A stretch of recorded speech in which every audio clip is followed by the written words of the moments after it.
There's a moderator coming out. It's going to be great. They didn't know that I was just going to walk right up here. Get up here. What are you doing? Boston, hello. Hey!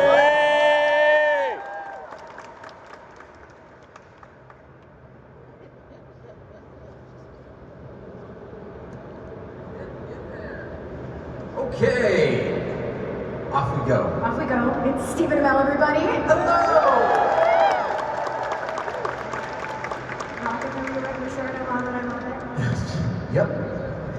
Same shirt I was wearing last Saturday. I love it. Yep. So we got some questions for you. I'm very excited for these questions. Good, as you should be. I redlined some, I greenlined them. I especially No pun intended. Yes. But yeah, I'm ready. Let's go. Okay, but of course, you know me. I have to ask a wrestling question first. Is that okay? Ask me a wrestling question. Yes, please. Okay. So you teamed with Neville, right, in a match against Stardust and King Barrett.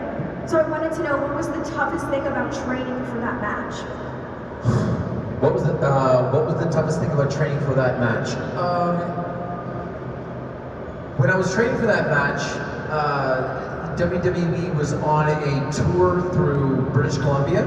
So I went on the Saturday to Vancouver Island, which is the capital of British Columbia, and trained with Cody. And man, the people that were in that ring that night, Arn Anderson was one of the guys that helped me train. And then I trained with them again the next day when they had a show in Vancouver. And then that Monday night was when I did the run-in. And the most difficult thing that you will ever do in wrestling is very, very simple. It's the first thing that they ever have you do. Well, there's two things. We have time for two things? Okay. Running the ropes. They're not ropes, they're cables with tape over them. They hurt bad. So there's that.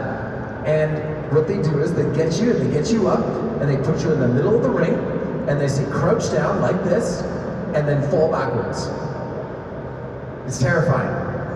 And the first time you do it, your head hits the mat and you get up and your mouth starts to water and you think you're gonna barf. And then you just go do it again. And they do it again. And then once you finally get it, they're like, okay, do it 100 times. And the next morning you wake up and you feel muscles that you didn't know existed in your neck right here. Because when you do that, you go like this. You go, and it's bad. You have to like tuck your chin, or else You don't tuck your chin, you hit your head. I just saw this piggy right there, it's lovely. And if you don't tuck your chin, you hit your head and it really, really hurts. And every time you take a bump, it's like being in a car crash. I don't think people realize how intense it is. Yeah, I mean, I don't want to speak too much to my buddy Cody's business, but if you're in the wrestling business for as long as he has been, he just straight up told me that when he's done, he's gonna have to have spinal surgery. Like he's gonna have to have fusion done. There's no good way about it. There's no good way to fall. It is incredibly difficult in your body, and that's why I love it. There you go.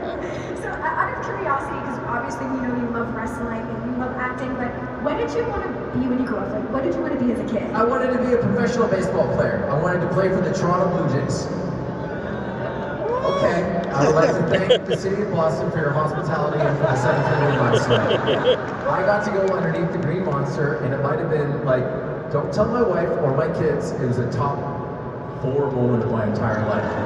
I think that Fenway Park, I'm not catering because I'm about to say this, Fenway Park is the second greatest spot to watch a sporting event in all of North America. Augusta, the Masters. Sorry. Have you been to the They're both Masters? green. They're both green. I've been to the Masters twice. I apply every year. I never get there soon at all. No. Being at the Masters is terrifying, but that's a difficult. It's a whole different discussion. different thing. So, what initially like drew you to acting? How did you pivot from I want to be a baseball player to I want to be an actor? The first thing that made me pivot was when I only was 6'1", and when I was a good athlete. But like, I'm a good athlete. I'm athletic, but professional athletes are at a different level. Okay, think about your favorite team. Think about your favorite sports team. Think about the person on that team who you think is shit. Okay? They're the best athlete from their town ever, right? Like, so I pivoted when I realized that I wasn't going to be a professional athlete, and then in my later, like in the latter part of my 20s, when you start to take stock of what makes you happy. And at that time, I thought, my friends make me happy, my dog, Louis, made me happy, and acting made me happy. And it still does, which is a blessing. And that's good life advice too. Do what makes you happy, right? Listen, if you're not doing what makes you happy, there are no dress rehearsals. Like, this is it. So you might as well do what makes you happy. Steve, is this in a dress rehearsal? Let's hope that this is as deep as it gets. Yeah. So, did you have like a lot of encouragement when you initially wanted to get into acting? Like, who were some of your biggest people that were behind you? No, people told me I was stupid. No, people were like, that's not a real career. And the thing that the advice that I would offer to aspiring actors is, you have to remember it is a career. Okay? Doctors don't start as surgeons. Okay? Like, you have to work. You have to build yourself up. My favorite part about my transition to California was that's when I started to treat it like a career. And if you look at my resume over a 2-year stretch, you will see guest star, guest star, guest star, recurring guest star, recurring guest star, lead, series regular, special guest star, lead. And that matters. The way that you behave on a set, understanding what people do, understanding how to hit your mark, understanding how to be a professional, understanding how to show up on time, that's 9/10 of the job. And the last 10% is the whole, like, I don't know, be creative. And obviously, we get to see you in front of the screen, but what would you say are some of the biggest misconceptions about being an actor? Biggest misconceptions about being an actor? Sort of what I just said. It's a career. It's a vocation. There are moments where there are brilliant moments that you will see on screen or on television. But those brilliant moments are underwritten by thousands of people, right? By your fellow actors, by the crew, by the director. You want to do a great scene with bad lighting? That's not going to be on screen. You want to do a great scene where the focus puller, you're soft in frame on your close-up? It's never going to be there. And I think that when we spoke last week, and I made some comments that were a little difficult. That came from how much love and appreciation I have for the process of making film and television. I know how much goes into it. I know how much it fills people up. I also know how it puts food on the table for other people and for everyone that's involved in it. And man, I guess the biggest misconception is that it's a job, just like any other job. A fun job. It's just a job. So when you're not at conventions or at the Masters or at baseball games, what do you like to do on your rare time off? With my time off? Well, if I could be in Detroit for SummerSlam tonight, I would be.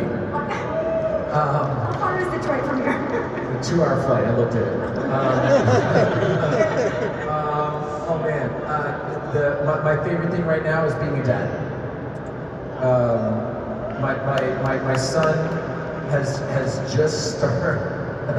He's just started laughing, and he pardon me, guys. The parents, get ready.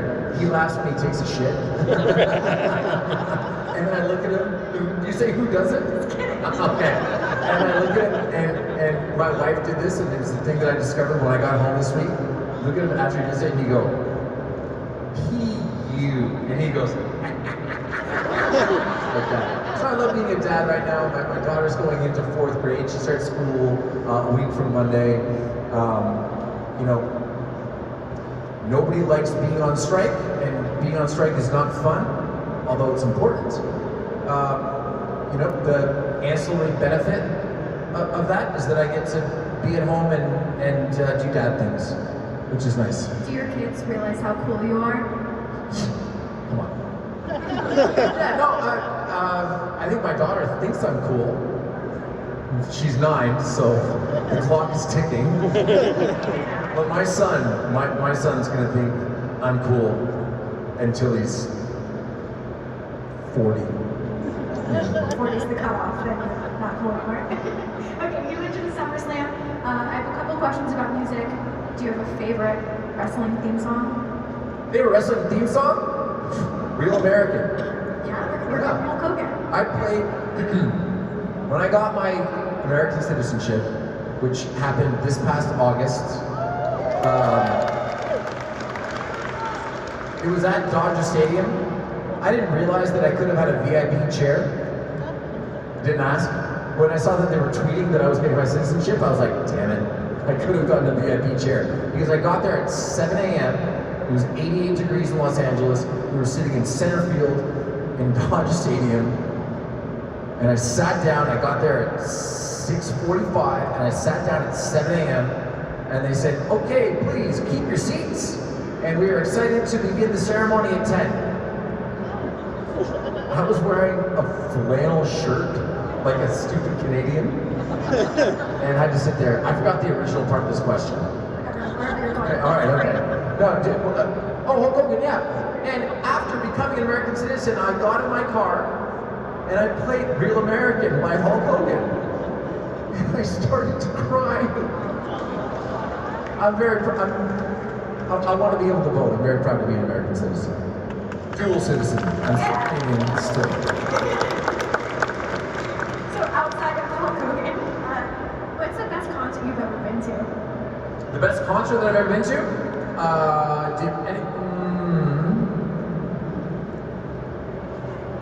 I was front row side stage for a Dave Matthews concert, and it was a Christmas concert, and they played a bunch of slow jams, and I was able to put my feet up. This was also before cannabis was federally legal, but man oh man, the entire arena was hotboxed, and I just sat there eating M&Ms and drinking Diet Coke, watching Dave Matthews. That's number one. Number two, I saw Damien Rice play at Massey Hall in Toronto, and that was just a phenomenal concert. And then last but not least, I saw Explosions in the Sky. Did you watch Friday Night Lights? I've seen it. Okay, do you know the guitar that plays in the back? That's Explosions in the Sky. They played a concert at the Hollywood Forever Cemetery. That's amazing. Yeah. Okay. Yeah. Well, I might have. What? Weed was legal then, and I might have done a bit too much. Because they came on, they said, "Hey, you want to wake up the ghosts?" And I went, "No, you don't. No, you don't." Okay. Keep the ghosts where they live. Okay. Obviously, you do a lot of these conventions, and we get to meet you. But who's someone that you'd like to meet? Well, I met Henry Winkler earlier. So He came over and said, like, "You're a great actor," and I went. I've always wanted to meet Tom Cruise. Tom Cruise. I look up to that guy. Yeah, very much. He's so brave. How he flies in all those planes and stuff. That freaks me out. No. What is? Look. If we want to resolve the strike, Tom Cruise. Okay, just get him involved. I'm with you. Could we solve it in like a day? Probably. I'd hope so. Let's get Tom Cruise on the line. Are you into any of those like extreme things? Like, have you ever bungee jumped or skydived or swam with the sharks? You know what? I surprised my wife with bungee jumping, and then I almost chickened out. But you did it. I did it. And there's a great photo of us afterwards where she's got this euphoric look on her face, and I'm literally nestled into her armpit. Like, I used to be the guy that would want to jump out of planes. And I've become incredibly risk averse since I became a dad. And I think that that's getting in touch with your own mortality, maybe. But I want to be there for my kids. And accidents happen and you can't control everything, and I'm certainly not like, you know, I'm not looking 8 times before I cross the street, but at the same time, I'm standing up and I'm about to bungee jump and I'm like, is this smart? Is this smart? Like, do I get a prize if I do this? What am I doing? That's fair, but at least you did it, and now you can tell the tale. I did it. Never again. Okay. Unless my daughter was like, Dad, I want to go bungee jumping with you. A nice bonding experience. Then I do, yeah. Okay. That's the one time. Okay, fine. What was your first job before acting? I was a vacuum salesman. Traveling back, yeah. What's up? What of it? Yeah, no, I was, Traveling. yeah, like I went to people's houses, like cold call, sold vacuums. So scary. It's scary to talk about. Thank you for asking. Did you have a lot of vacuums? I did. Oh, that's great. Very, very cool. Okay. How about, once again, we get to meet you at a lot of these conventions. Is there any like memorable moments that maybe stand out to you? Is there a gift that maybe you've received that's most memorable? I met somebody, and they happen so often that it's really, really difficult to pinpoint one. I met someone today who came into my photo and said, you know, I watched the show that you were on and I was really inspired by it, and this person just graduated from film school. Yeah, that is amazing. That happens 4 or 5 times. Someone comes up and something that I did at a certain point helped them either overcome an obstacle or aspire to something, and that never, ever gets old. It's always really cool.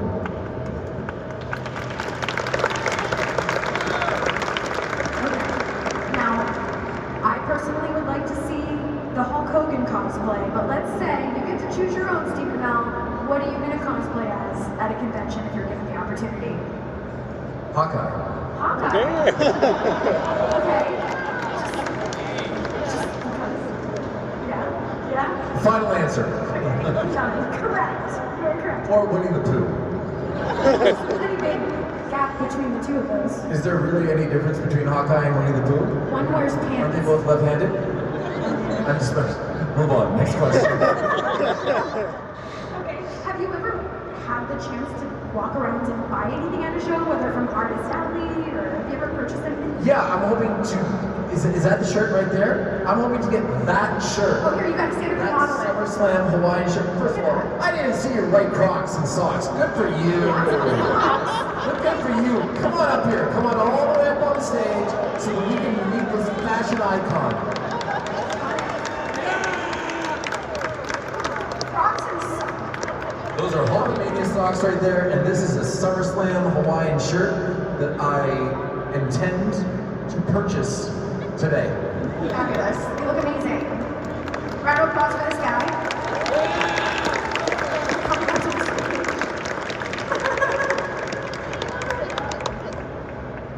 Socks. The socks. It really ties it all together, the socks and the Crocs. Are you a Croc guy, Steve? Yeah, I am. I am. I only wear Crocs because my wife loves them. She doesn't. But you will notice today, after the panel, I'm flying to Austin, Texas tonight, and I will not be flying in these. I'll be flying in my pride flag Crocs. Okay, understandable. And shout out to the socks. Those are pretty wonderful as well. Thank you very much. I appreciate that. Yeah. Sock game is important. My man knows. Yeah. Okay, so obviously you're not going to SummerSlam. That's fine. You got to go to the baseball game, which is amazing. Okay, we're gonna pivot a little bit. This one's interesting. Do you have a useless talent or skill, and will you share it? 100%. I do. Okay. You guys ready? Yeah. Someone give me a song. Somebody give me a song. Shout it out. ABC. National anthem.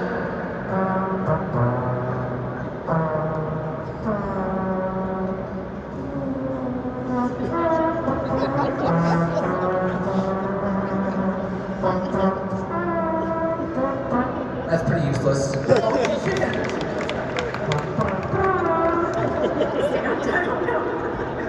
The mouth trombone. Mouth trombone is my useless skill. Very good. My dad was good at it. I'm competitive, so I'm better at it than him now. And I hope my son, my daughter's actually, no, she's gonna be better than me. She's like, Dad, I've got vibrato in my mouth trombone. It's like, okay, great. Okay, that's a cool skill. I appreciate that. Okay, I have some would you rathers. Is that okay? Hey Terry, is that it? Thank you. Is there ice in there? Thank you so much. I appreciate it. I talk all the time. Everyone, this is Taryn. You've met her. Everyone knows Taryn. She's gonna kill me for making her come on stage. I take her to all the baseball games and stuff like that. She's the smartest person I know and the stupidest sports fan that I've ever met in my entire life.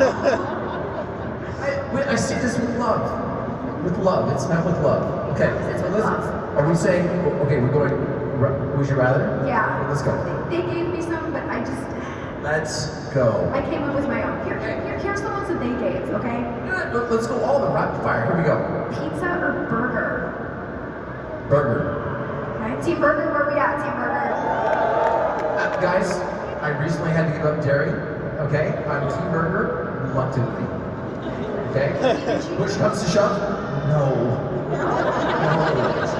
Vegan cheese is like, it's like They're shopping gross at you. vegan cheese is like having sex in a tracksuit. Wow. Okay. Novels or comic books? Novels. Okay, here we go. Beach or pool? Beach. Okay, good choice, good choice. Cupcakes or ice cream? Uh-oh. Uh-oh. I love ice cream so much. I hate non-dairy ice cream so much. But I'm still gonna go with ice cream. Vanilla. Choice. Vanilla. Right. Okay, those are the ones they came up with. I came up with my own. Okay. Would you rather be able to play every instrument or speak every language? Speak every language. Yeah. How well can I play the instrument? Wait a minute. Mouth trombone. Can I play the guitar like Prince? Yes. Then an instrument. Okay. I love it. Okay. Would you rather do a Freaky Friday swap with Fred Durst or Dr. Phil? Fred Durst in 2001. That's the year. Let's hear that you could do the Undertaker's theme song. Okay. Would you rather have to listen to Baby Shark on repeat for 24 hours or listen to Mambo number 5 on repeat for 24 hours? Baby Shark. So there's a huge, I don't mean to make light of this, and I like to be very measured and thoughtful in what I say at panels, because this week wasn't the best.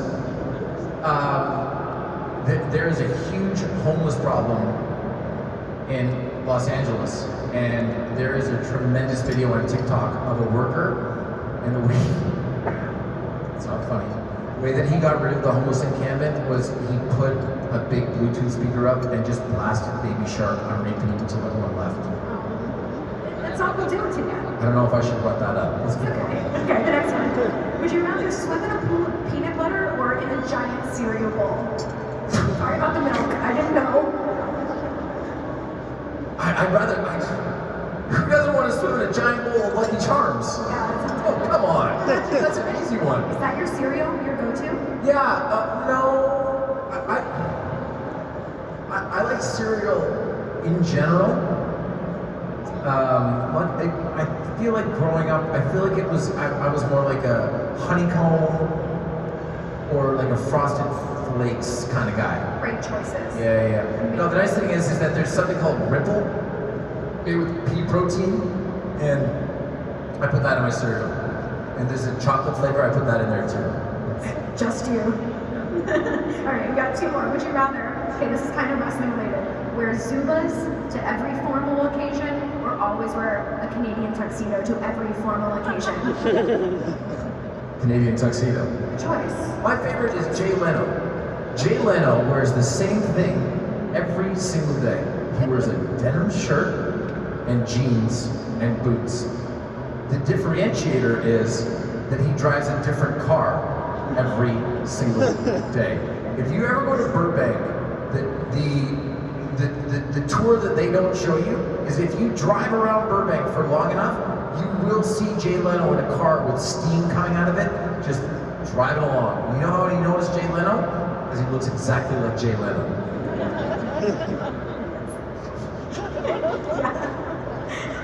Alright, there's one final one of these. Would you rather borrow gear from Mick Foley or Stone Cold? It's washed. I'm not. Oh, it's washed? Yeah. Are we sure? Like permanent press with detergent, whatnot? Sure. I love Mick, and if he were here sitting next to me, I'd say this. He's super gross, and he never washes his stuff. So I'm gonna go with Stone Cold. Okay, good choice. I love Mick. I love both those guys.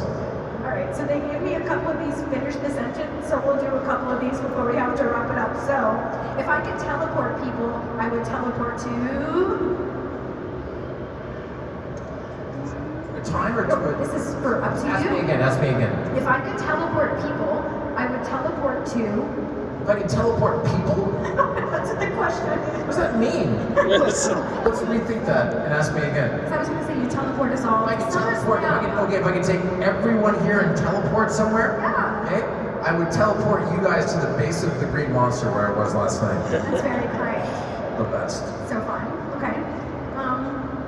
I will never forget the day when... Dot, dot, dot. I will never forget the day where I found out that we were having a girl.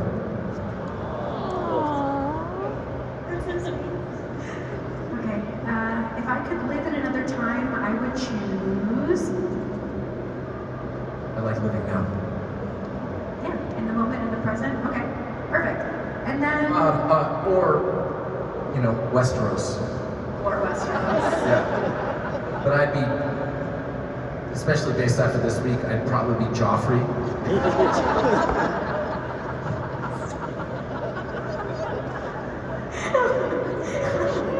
You like that? How's your Dothraki? Have you been working on it? No. It's because if I was a Dothraki, Momoa would have killed me during the opening credits of the first episode. That's it. All right, let's do one more. Today or recently, I learned how to... Dot, dot, dot. That's a good question. Thank you. Today and this week, I learned to be a little bit more patient.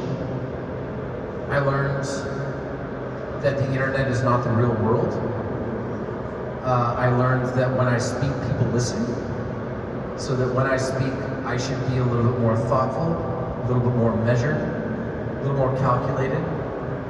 And I should remember that when I speak, I don't just represent me, but I represent the people that I work with, that I work for, and then I represent my union. So I learned a lot of I learned a lot of humility this week. I'm very, very grateful for this week, even though it wasn't the best. And we're grateful for you and your honesty and you taking the time to be here with us. And not at SummerSlam, but here in Boston. Hey, listen, I love Boston. I think it's one of the most beautiful cities that I've ever visited. I love Fenway Park. I hate the Red Sox. I hate you guys so very, very much. Guys, thank you very much for pulling me up inside.